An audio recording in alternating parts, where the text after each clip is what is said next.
اور آپ مظلوم کے خلاف جاتے ہو اور ظالم کی حمایت کرتے ہو عملاً، اور محرم میں آپ سبیل لگاتے ہو اور آپ سمجھتے ہو کہ ہم حسینی ہیں، خدا کی قسم یہ حسینیت نہیں ہے۔ بسم اللہ الرحمن الرحیم۔ بخاری کی حدیث ہے کہ جب حضرت امام حسین کا سر اقدس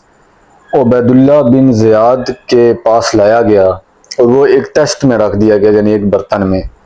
تو وہ آپ کے چہرے پر چھڑی سے مارنے لگا، تو حضرت انس وہاں موجود تھے۔ حضرت انس رضی اللہ تعالیٰ عنہ نے فرمایا کہ حضرت حسین کا جو چہرہ ہے سب سے زیادہ نبی صلی اللہ علیہ وسلم سے مشابہت رکھتا تھا۔ اب آپ اندازہ لگائیں کہ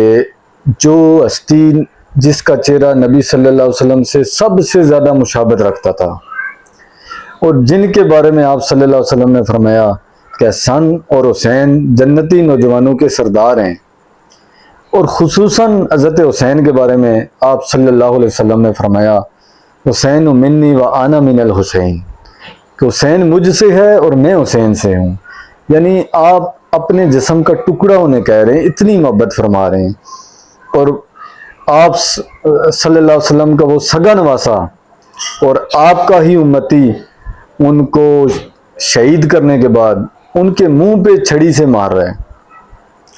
اس سے آپ اندازہ لگائیں تاج و تخت کی جو حوث ہے یہ کس قدر خراب ہے، اور اس کا شکاری وہ کسی کو بھی نہیں بخشتا، ایون کہ اپنے گھر والے بھی اس سے محفوظ نہیں ہیں۔ اور دوسری جو بات ہمیں اس سے معلوم ہوتی ہے وہ یہ ہے کہ حضرت امام حسین سب کچھ اپنا لٹا دیا، قربان کر دیا،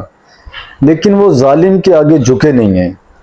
تو اس سے جو پیغام ملتا ہے وہ یہ ہے کہ ظالم کے آگے جھکنا نہیں ہے، چاہے آپ کا سب کچھ چلا جائے۔ اور دوسری یہ بات ہے کہ ظالم کا ساتھ نہیں دینا بلکہ مظلوم کے ساتھ رہنا ہے۔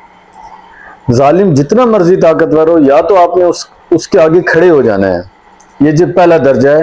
کہ آپ اس کے ظلم کے آگے کھڑے ہو جائیں، اس کو ہاتھوں سے روکنے کی کوشش کریں۔ اگر یہ کام آپ نہیں کرتے تو پھر یہ ہے کہ آپ زبان سے اس کو برا کہیں، یہ کام بھی نہیں کرتے تو سب سے جو نچلا درجہ ہے وہ یہ ہے کہ آپ دل میں اس کو برا سمجھیں، اور یہ ضروری ہے۔ اگر اتنا بھی آپ نہیں کرتے تو پھر معذرت کے ساتھ آپ حسینی نہیں ہیں، آپ یزیدی ہیں۔ اور آج کل معاشرے میں کیا ہو رہا ہے کہ ایک بندہ کسی پہ ظلم کر رہا ہو اور وہ اثر رسوخ والا ہو، تو سارا معاشرہ اس اثر رسوخ والے بندے کے پاس کھڑا ہو جاتا ہے، اس کے ساتھ کھڑا ہو جاتا ہے۔ مثال کے طور پر دو بندوں کی لڑائی ہو گئی اور ایک اثر رسوخ والا ہے، تگڑا بندہ ہے، پیسے والا ہے، تو اب جو ہے نا وہ گوائیاں بھی اسی کے حق میں جا کے لوگ دیں گے، کیا پڑوسی کیا رشتہ دار۔ تو پھر جب محرم آئے گی 9-10 تو یہ سبیلیں لگائیں گے اور یہ ان کی محفل کرائیں گے۔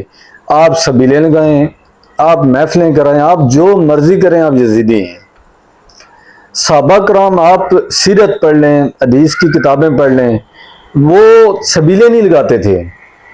لیکن وہ مظلوم کے ساتھ کھڑے ہوتے تھے، وہ ظالم کے سامنے کھڑے ہوتے تھے۔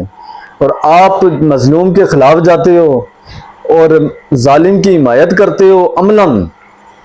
اور محرم میں آپ سبیل لگاتے ہو اور آپ سمجھتے ہو کہ ہم حسینی ہیں، خدا کی قسم یہ حسینیت نہیں ہے۔ جو بھی ہم میں سے یہ کام کرتا ہے وہ یزیدی ہے، اور اس کا جو حشر ہے وہ وہی ہوگا جو یزیدیوں کا ہوا تھا۔ اس لیے امام حسین کا جو مشن ہے، اگر آپ ان سے واقعی محبت کرتے ہیں تو سبیل بے شک نہ لگائیں۔ میں نہیں کہتا کہ سبیل کو لگانا بری بات ہے، آپ لگائیں، لیکن جو اصل سبیل ہے وہ یہ ہے کہ ان کے راستے پر چلنا، مظلوم کی حمایت میں کھڑے ہو جانا۔ امام حسین کی محبت میں کھڑے نہیں ہو سکتے، زبان سے بول سکتے، زبان سے بول لیں، نہیں کر سکتے تو کم از کم دل میں یہ برا سمجھیں کہ ظالم جو کچھ کر رہا ہے یہ بہت غلط ہے، اور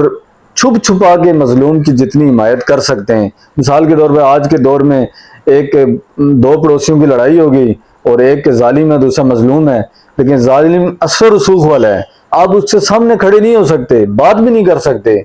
لیکن مظلوم کو جو اس کا اخراجات آئیں گے کیس پہ، آپ کے پاس پیسہ ہے تو جا کے پیسہ ہی دے دیں۔ یعنی جو جس طریقے سے مدد کر سکتے ہیں، ڈاک چھپ کے مدد کر سکتے ہیں، اتنی تو کریں۔ تو اگر آپ حضرت حسین سے محبت کرتے ہیں تو پھر کم از کم اتنا آپ کو کرنا پڑے گا.